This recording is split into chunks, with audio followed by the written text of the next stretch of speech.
সময় দুনিয়া আপনাকে আমাকে ছেড়ে দেবে, তারপর আমরা দুনিয়াকে ছাড়তে পারি না, আমরা মায়ায় পড়ে আছি।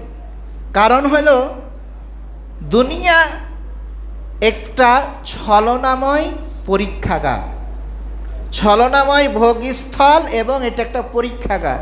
এই পরীক্ষায় কি আলেম, কি গয়রে আলেম, কি হাজি, কি গাজী, সবাই সমানে আমরা ফেল করে যাচ্ছি দুনিয়ার পিছনে ছুটে। হ্যাঁ, আপনি আমি হালাল পথে থেকে কোটি কোটি টাকার মালিক হন, কোনো সমস্যা নেই। কিন্তু যখন একজন মানুষ দুনিয়ার প্রতি আসক্ত বেশি হয়ে যায়, তার দুনিয়াকেই প্রাধান্য দেয়, তখন তার আর হালাল হারামের বাজ বিচার থাকে না। তখন কি হালাল কি হারাম, তখন সে মনে করে আমার দুনিয়া লাগবে, আমার 5 তলা বিল্ডিং হয়েছে 10 তলা বানাতে হবে, আমার একটা বিল্ডিং বাসা বাড়ি একটা হয়েছে আরেকটা বানাতে হবে, একটা গাজীপুর শহরে হয়েছে আরেকটা বনানীতে বানাতে হবে, উত্তরে একটা ফ্ল্যাট কিনতে হবে।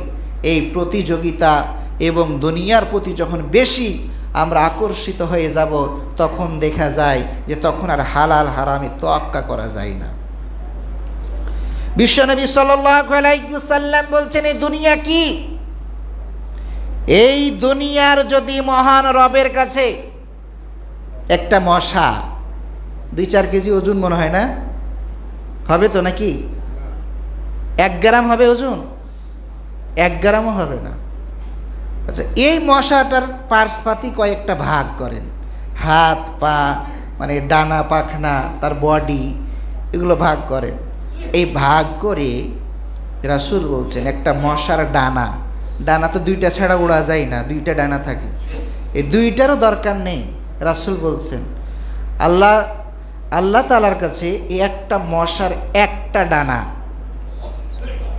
একটা ডানার যে মূল্য, যেই ওজন, যেই পরিমাণ, যেই মূল্য, যেদিক দিয়ে ধরেন, মহান রবের কাছে বিশ্বনবী সাল্লাল্লাহু আলাইহি ওয়াসাল্লাম বলছেন, মহান রবের কাছে যদি এই তামাম দুনিয়া চিন্তা করেন, আবার বুঝেন, শুধু গাজীপুর না, আপনি আমি 2, 4, 5, 10 বিঘা 50 বিঘা জমির মালিক, 1 কাঠা 2 কাঠা 5 কাঠার মালিক। এটার জন্য দুনিয়াতে আমরা কত কি হাঙ্গামা দাঙ্গামা, কত কি হয়, এটার মূল্য এত বেশি, লাখ লাখ টাকা, কোটি কোটি টাকা। এমনিতেই যদি আমি প্রভাব খাটিয়ে যদি উদ্ধার করতে পারি, আমার থাকবে, আমি থাকবো না। এই গাজীপুর না, ঢাকা সিটি না, পুরো বাংলাদেশ না, বাংলাদেশ মধ্যে কোটি কোটি টাকার সম্পদ, তেলের খনি, গ্যাসের খনি, যা কিছু আছে। বুঝেন ভালো করে, বিবেকের কাছে প্রশ্ন।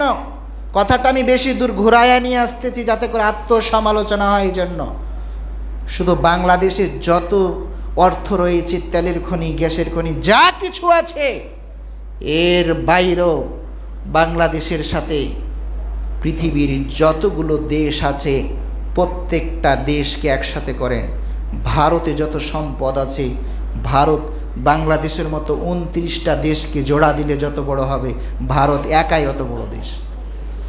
এই ভারতের মধ্যে যত কিছু আছে, রাশিয়া, ব্রিটেন, আমেরিকা যারা তামাম বিশ্ব শাসন করছে, আমেরিকার গহ্বরে, ভূগহ্বরে যত সম্পদ রয়েছে, আমেরিকার প্রশাসনের কাছে যত কিছু রয়েছে, দেশে যত সম্পদ রয়েছে, সব মিলিয়ে তামাম বিশ্বের যত রাষ্ট্রগুলো আছে, তামাম বিশ্বের যত মূল্য হয়, যত দাম হয়, সেই দামের মূল্য মহান রবের কাছে আল্লাহ তাআলা, রাসূল বলছেন, যদি একটা মশার পা ফালায়া দাও, দেহ ফালায়া দাও, 2টা পাখনার মধ্য থেকে আরেকটা পাখনা ফালায়া দাও, একটা মশার একটা পাখার শরীর, একটা ডানার সমতুল্য মূল্য যদি তামাম দুনিয়ার মূল্যের সমতুল্যের মতো, যদি একটা মশার একটা ডানার মতো যদি মূল্য মহান রবের কাছে তামাম দুনিয়াটার মূল্য সমতুল্য হতো,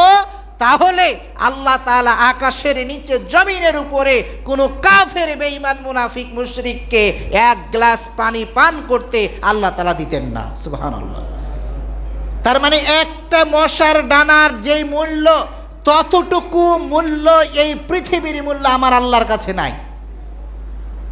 সেই পৃথিবী আপনাকে আমাকে দেওয়া হয় না, একটা দেশ দেওয়া হয় নাই, একটা অঞ্চল দেওয়া হয় নাই। সামান্য কিছু আল্লাহ আপনাকে আমাকে আমানত হিসাবে সম্পদ দিয়েছে। সেই সম্পদের সামান্য কিছু কর্তৃত্ব, নেতৃত্ব আল্লাহ আপনাকে আমাকে দিয়েছে। সেটা পেয়ে যদি পরকালকে শেষ করে ফেলি, তাহলে আমি আপনি কতটুকু বুদ্ধিমান হয়ে আছি আর কতটুকু বা বাস্তবতা, কতটুকু নিজের কল্যাণ বুঝছি।